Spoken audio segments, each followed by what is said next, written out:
Allô, c'est Monsieur Harker. Il y a là une jeune femme qui semble être en difficulté.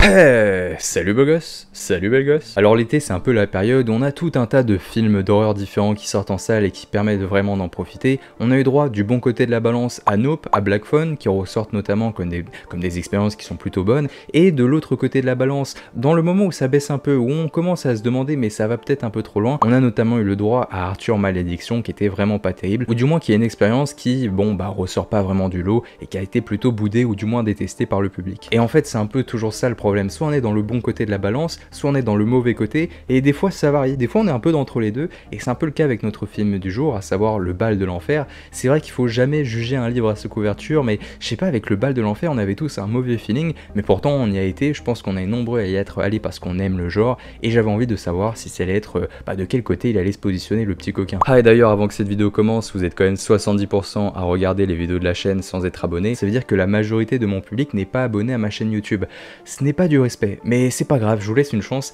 En tout cas, si la vidéo vous plaît, et si seulement elle vous plaît évidemment, n'hésitez pas à vous abonner, à liker, partager, vous connaissez la propagande de YouTube, mais c'est comme ça que ça marche, et c'est comme ça que le business y fonctionne. En tout cas, on n'a pas le temps de traîner, on va s'occuper de notre potentiel chef-d'œuvre du jour, à savoir Le Bal de l'Enfer. Bah c'est parti hein. Le Bal de l'Enfer nous propose de suivre le personnage d'Evie dans une sordide aventure. Après un test ADN, elle découvre qu'elle possède une famille éloignée qu'elle ne connaît absolument pas. Elle est alors invitée à faire connaissance et surtout invitée à participer à un sordide mariage. Mais évidemment les apparences sont trompeuses et il se pourrait bien que cette sordide famille dissimule un secret la mettant en danger. C'est un film d'horreur bon marché. Je vais vraiment être honnête avec vous dans cette vidéo, Le Bal de l'Enfer c'est un film bon marché qui ne cherche pas à réinventer le genre, qui ne cherche pas à révolutionner, provoquer de la surprise au sein du spectateur, qui ne cherche pas à vous proposer une expérience que vous n'avez jamais vue auparavant, de l'inédit en fait, vraiment de l'inédit. C'est un film qui est vraiment calibré du début à la fin pour plaire au plus grand nombre et en fait c'est un peu décevant parce que c'est typiquement le genre de film que j'aurais été voir et j'aurais passé un bon moment quand je découvrais un peu le genre horrifique, quand je voulais aller au cinéma avec mes amis pour passer un moment convivial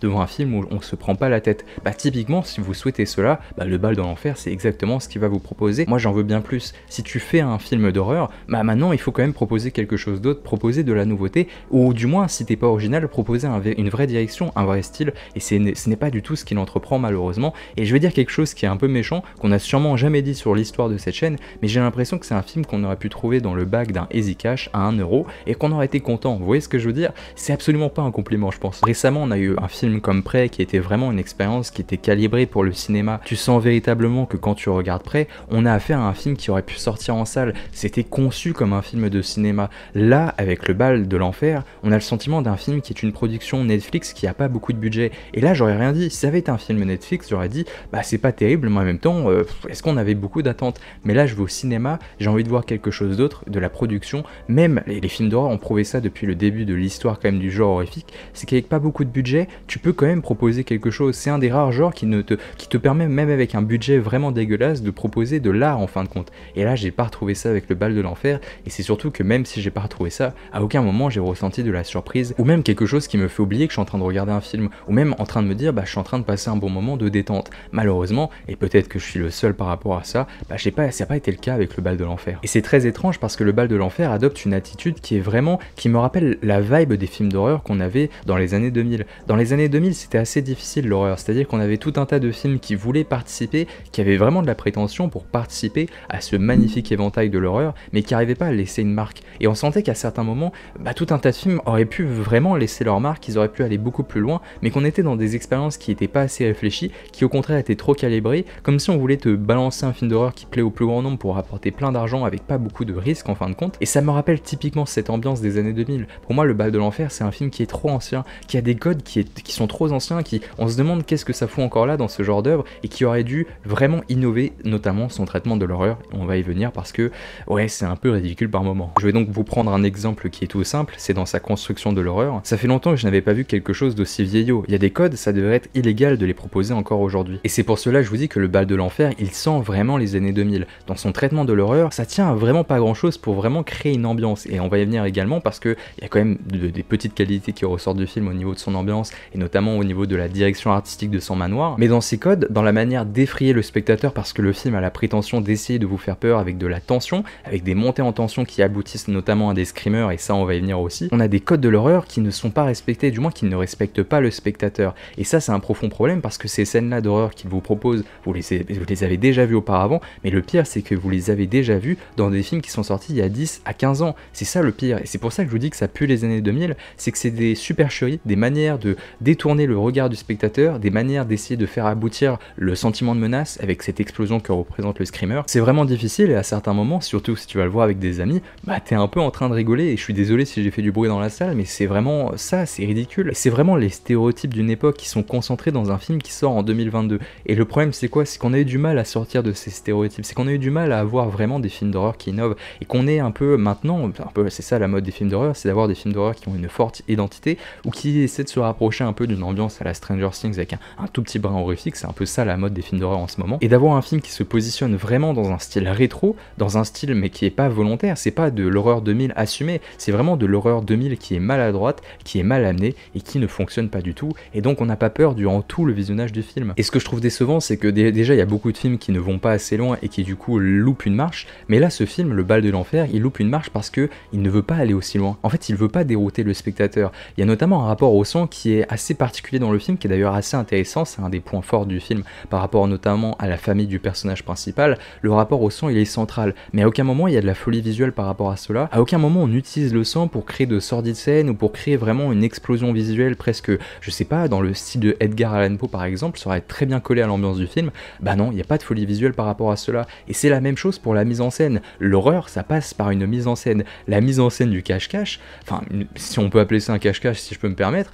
c'est ridicule. Il n'y a même pas de traitement de l'attention. Depuis le traitement de l'attention, t'as quand même Wes Craven qui est passé par là avec ses Scream, qui a un traitement de l'attention qui est vraiment brutal, t'as de quoi t'inspirer. Et c'est la même chose pour James Wan, qui a toujours eu un aspect un peu lancinant, qui te met la menace un peu tout doucement, presque dans le style asiatique. Vraiment, on te met la menace en face et on avance tout doucement vers elle sans qu'il se passe grand chose jusqu'à ce que ça pète. Bref, t'avais tout un tas d'éléments de mise en scène qui pouvaient t'inspirer dans des précédentes œuvres, quitte à ne pas être original, au moins de t'inspirer des meilleurs pour produire vraiment de la tension qui émane de cette partie de cache-cache, si je peux me permettre. Alors oui, la dissimulation, c'est pas vraiment un cache-cache comme pouvait l'avoir Wedding Nightmare, et d'ailleurs on va parler de Wedding Nightmare. Il y en a beaucoup qui font la comparaison entre le film et Wedding Nightmare, ce que je comprends totalement, mais je vous promets que c'est vraiment des films qui sont totalement différents, et malgré évidemment quelques éléments similaires, les films possèdent une approche qui sont totalement différentes l'un de l'autre. Et j'ai envie de faire une comparaison avec Wedding Nightmare, pas par rapport au profil du film ou par rapport au genre du film et son histoire. Pour moi, c'est qu'ils sont diablement opposés parce que t'en as un qui utilise parfaitement la tension et t'en as un qui utilise également parfaitement bien le traitement du sang. Dans Wedding Nightmare, tu retrouves le sang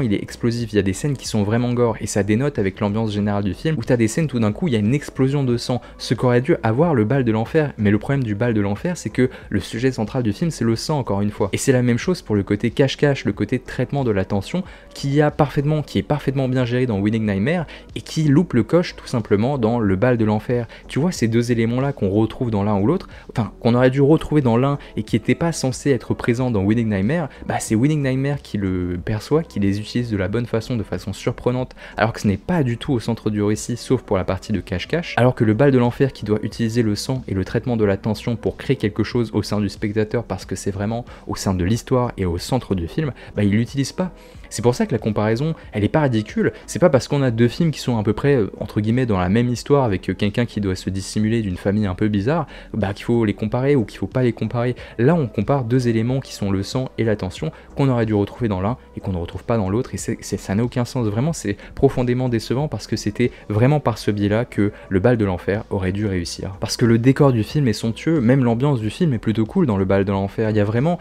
une belle direction visuelle, et c'est même pas une direction visuelle qui est volontaire, c'est que le lieu, cette espèce de château manoir, il est vraiment beau, il est vraiment magnifique, tu vois, tu me dis que j'ai envie de le visiter, j'ai envie de le visiter. Par exemple, moi je suis un réalisateur, je vois ça, j'ai envie de créer de la claustrophobie, de créer encore une fois cette ambiance à la Edgar Allan Poe profondément gothique, d'utiliser le lieu à mon avantage, créer une espèce de parallèle entre le gigantisme du lieu, lui donner un côté labyrinthique, perdre le spectateur, perdre le personnage, tout ce que je viens de vous citer, on ne retrouve absolument pas ça dans le bal de l'enfer, et c'est dramatique parce que c'est là où on pouvait créer une ambiance, créer quelque chose de nouveau, et encore une fois créer du charisme dans un film, même si ça aurait pas été parfait, ça aurait pas réglé évidemment tous les problèmes, notamment au niveau de l'histoire, bah ça aurait permis d'avoir une expérience un tantinet plus divertissante et qui est une expérience tout simplement d'horreur sympathique. Il fallait prendre plus de risques, ne pas s'adresser à tout le monde, de s'adresser à une tranche un peu précise, ça aurait peut-être même fait un peu le buzz si vous voulez vraiment gagner de l'argent. Je pense qu'il y a un genre qui aurait vraiment bien collé, je trouve, au bal de l'enfer, bah c'est le giallo. Le giallo, c'est de l'horreur extrêmement noble, avec également une petite teinte d'érotisme, avec de l'amour également. Ça aurait parfaitement collé à l'ambiance du film,